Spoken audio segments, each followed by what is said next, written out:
In 1978, nearly $6 million vanished from an airport in New York. It was the largest cash robbery in American history at the time. The men responsible didn't get caught on camera. They didn't leave witnesses. But one by one, they started turning up dead. This is the real story behind Goodfellas and the men who lived it: Henry Hill, James Jimmy the Gent Burke, and Thomas DeSimone. And you're watching A Veil of Crime. Henry Hill grew up in Brooklyn, New York, fascinated by the Mafia figures in his neighborhood. He wasn't Italian, so he could never be a made man, but that didn't stop him.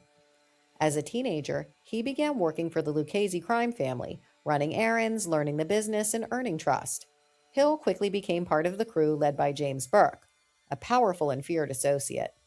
Burke was not a boss, but he didn't need to be. He controlled his own operation, and people listened.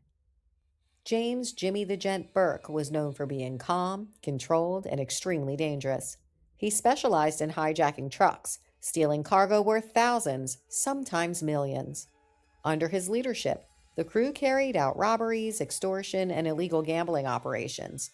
But Burke had one rule: if you caused problems, you disappeared. If Burke was controlled, Thomas DeSimone was the opposite: unpredictable, explosive, dangerous. DeSimone had a reputation for violence that even other mobsters feared. One of the most infamous incidents involved the murder of William "Billy Bats" Benvena, a made member of the Gambino crime family.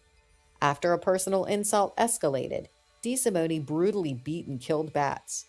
That single act would later seal his fate, because in the Mafia, killing a made man without permission is a death sentence. On December 11, 1978, Burke's crew carried out one of the most infamous robberies in American history. The target? The Lufthansa cargo terminal at the JFK Airport. The haul? Approximately $5 million in cash and nearly $1 million in jewelry, worth tens of millions today. It was a perfectly executed crime. No alarms triggered, no immediate suspects, no direct evidence.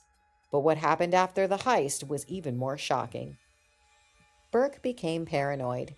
He feared that members of the crew would talk or spend money too openly and attract attention. So he made a decision. One by one, people connected to the heist began disappearing.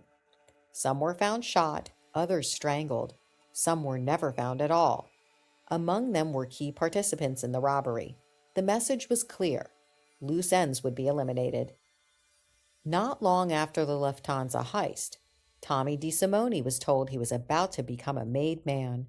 It was a moment he had been waiting for. Instead, he was called to a meeting, and he never returned. Most accounts suggest that he was murdered in retaliation for killing Billy Bats.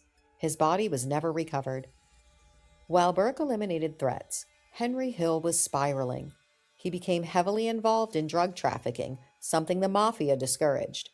He also became addicted to cocaine. His life became chaotic. In 1980, Hill was arrested on drug charges, facing a long prison sentence and likely death if he stayed loyal. Hill made a decision. He cooperated with federal authorities. Henry Hill entered witness protection and testified against members of the Lucchese crime family. His testimony helped dismantle large parts of the organization. James Burke was later convicted in connection with unrelated murders and sentenced to life in prison. He died behind bars in 1996. The Lufthansa money was never recovered.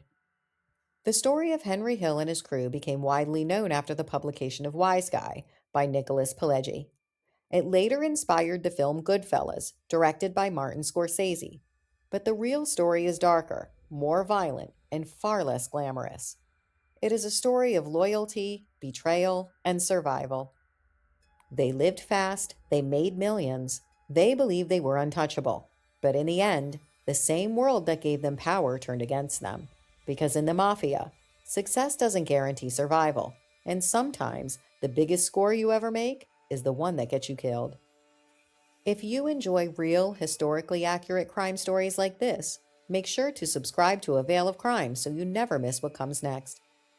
This episode is part of Blood Oaths, the Mafia Files series, where every story reveals how power, loyalty, and betrayal shaped the Mafia.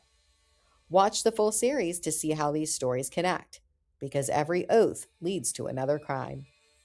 And if you'd like to support the channel and help keep these stories coming, you can buy me a coffee using the link on the channel. Your support helps keep A Veil of Crime growing. Until next time, some stories are written in history, others are written in blood, and some are buried with the men who lived them.